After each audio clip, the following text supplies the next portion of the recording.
the Dungeon Coach, Dungeon Master breakdown, where I break down my weekly Curse of Strahd games, tell you the stuff I learned, tell you the stuff I did great, and the stuff I messed up on, the things I had to do and adjust on the fly, all that type of stuff. Minor spoiler warnings for Curse of Strahd, or at least how I run it personally, and my players, you better not be watching this. But anyway, I'm going to give you my thoughts of what I thought was going to happen, and then what actually happened, along with all the different tweaks and changes I had to make on the fly, and I made a bunch of them this time. So my players have arrived in Krezk, which is a town in one of the very protected towns in Curse of Strahd, and we were going to have a shopping episode. They finally went and they did all their adventuring. They got into the town and they wanted to shop, right? So in the shops, I didn't want this to just be shopping for the purpose of no shopping. I wanted these shops to steer them towards different parts of the story that I needed to make sure that Krezk is very important.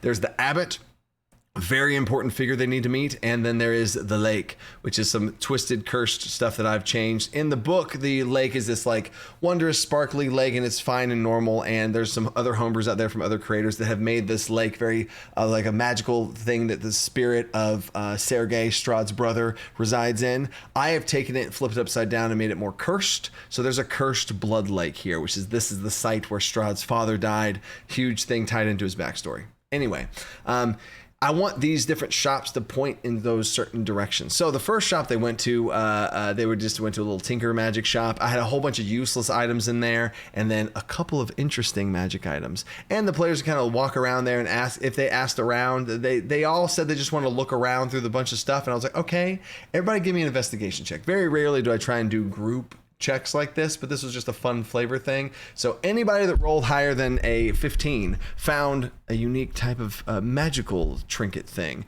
and they said like, yeah, this just sticks out to you. I didn't tell them what it did, they just said it sticks out to you. And this person only deals in trading. They don't want gold at all, they only deal in trading, which, a side note, is a very great trait for a shopkeeper to have. It was very fun to see them like, what can I give this person? I love that. That's 10 out of 10. Highly recommend. Have a shopkeeper that doesn't care about gold, they only want to trade things. That was really fun.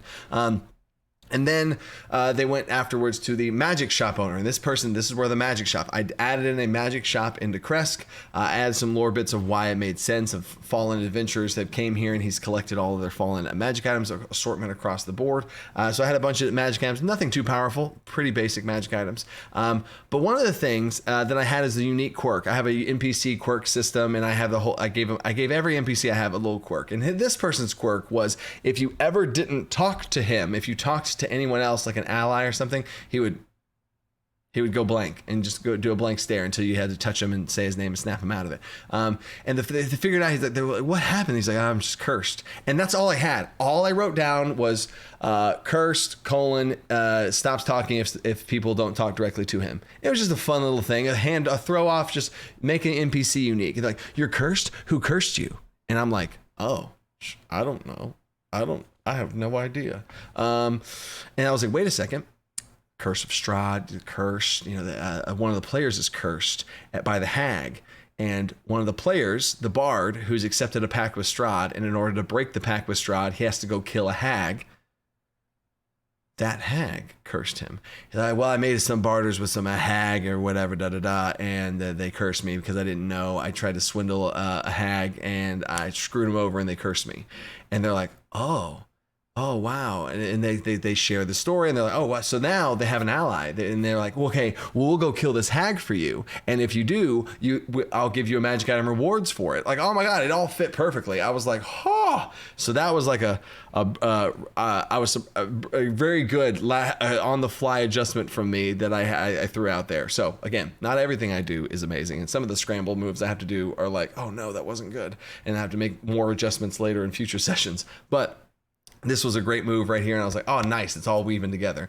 Then they went to a potion shop, and the potion shop, they're like, oh, I can make some potions, and I was like, wait a second, the pool. She uses water from the pool, because in other parts of the other content creators say that, like, if you use the sparkling water from the pool, you can make really nice potions. And I was like, but the pool is broken. So on the fly, I came up with, I can make potions, but they're really weak and restricted because of the lake. There's whatever aura it has around it, whatever dread, cursed presence of it makes the magic of holy type of rejuvenation properties weaker, right? So again, I'm pushing them to go towards the lake, go kill the hag, go do the lake. And these quests from these little side shops are tying into big picture things at the higher tier of importance, right?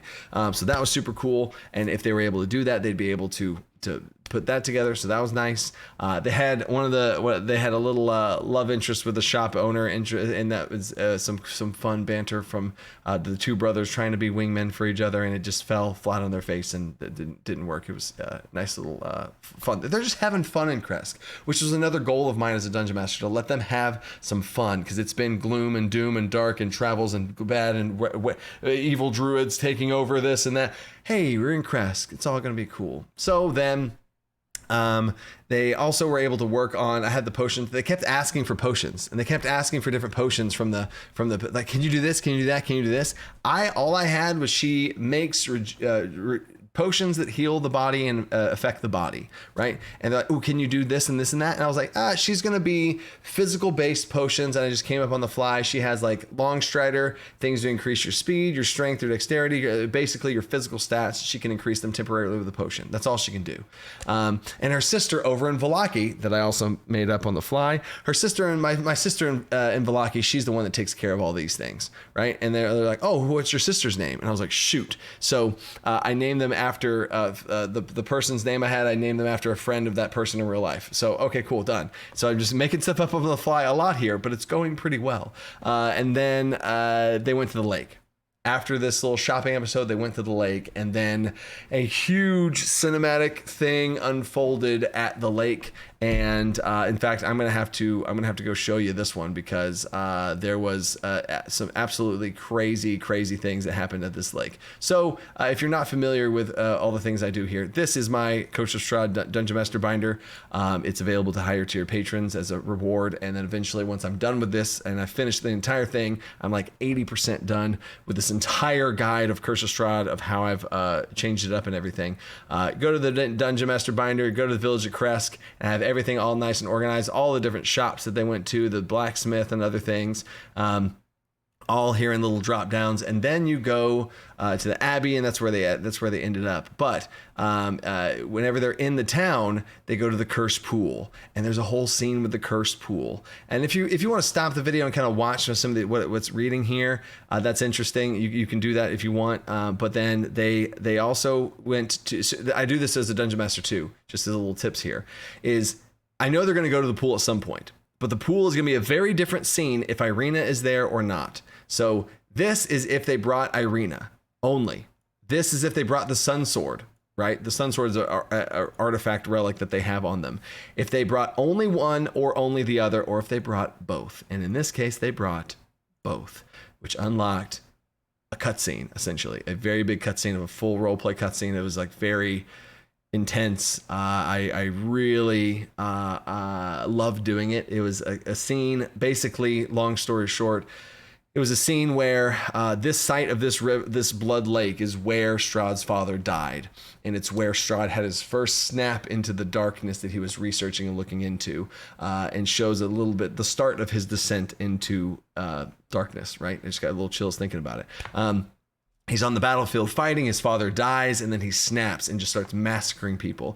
Picks up his father out of this water that's now covered in blood, which is the curse of this blood lake now. And his brother Sergei comes running over to him, and then that's kind of where it ends. And then the whole scene takes place, and I go through all of this, talk about all of this, and now they get to talk to Sergei. But here's the thing, y'all. There was a crazy moment that happened. Is Irina. Irina is the reincarnated spirit of Tatiana. Tatiana and Sergei are long lost lovers. They were wed. They were about to be wed. They were fiancés, engaged, whatever. And now Irina is face to face with Sergei, this future love of a past that she doesn't remember, and all of this stuff. So it is, and the entire campaign so far, Lars the Bard has been courting and in a relationship with Irina, and he's been doing very active, he's been really trying to do the best he can to take care of her and to protect her and defend her, and then she's protected him and defended him. They've gone back and forth with it. It's been super cool to see their relationship grow and stuff. But now we come to this moment here, and I told them about a mechanic that I had in the works since the beginning of the game. I knew this moment would happen where Irina and Sergei might possibly fall back in love together again. And I had that was going to happen unless a player started a relationship with Irina. And if that happened, then I would implement a dice roll system where it's going to be a flat D20, DC 15, flat D20 roll, a DC of 15. You roll the dice and see which way she goes. If she falls, if she goes towards Sergei or towards the player character, right?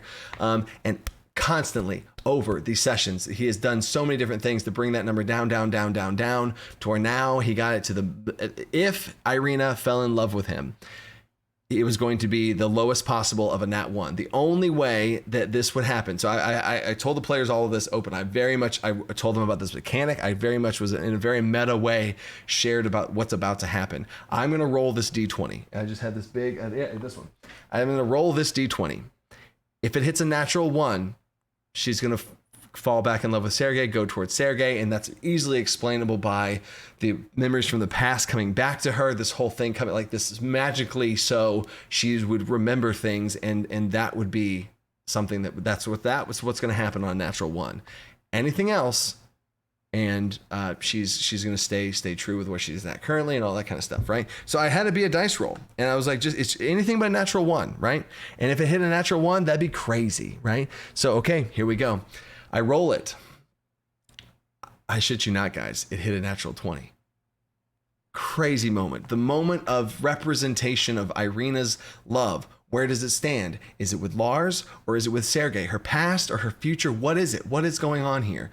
And I just got chills again in the most romantic moment I could ever think of in D&D, and everyone around, like, it was so crazy to just have that natural 20 hit in this moment with this much stakes on the line. And Irina, I improvised a little speech for her, but Irina's like, you are not, like, I am not Tatiana. I don't know. I have no idea. I don't remember you at all. I know this is my family and I love him. And so it was like this whole like severing of ties of all of this. And then she like stormed off away, and then kind of Lars went off with her. And it was just a cool ending to that arc of like Irina standing up for herself, of I'm done being sought after by Strahd, sought after by now this ghost of Sergei. I'm done with it. I know this is where I'm at, and I know that I love Lars. Like, boom, there we go, done. And it was like this cool like character arc, big pinnacle moment for Irina and even for Lars and all of that kind of stuff in the big picture there. So that was really crazy. And the natural 20, that was just an absolutely bonkers natural 20. So everything died down from that, and they wanted to go investigate the Abbey. They go to check out the Abbey, and that's where we kind of wrapped up the session. As they approach the Abbey, they're looking around. They hear some weird mongrel sounds of beast-type creatures and caws and grumbles. And a mongrel jumps out of the well, and that's right into the session. So they are now exploring the Abbey, and we'll see what happens when they come in. The things I'm thinking about for next session is I want to kind of start the session off with a bunch of mongrels all over the place, and them showing how many mongrels are all over the place. And the mongrel leader comes out and he's like, stop, or whatever. And then they think they're going to have a combat of some sorts, and then the combat stops, and the abbot comes out, and then they get to have a chat with the abbot, and they get to introduce themselves to the abbot, who's a very creepy individual. That is the end of this video. Stay tuned for next week's episode.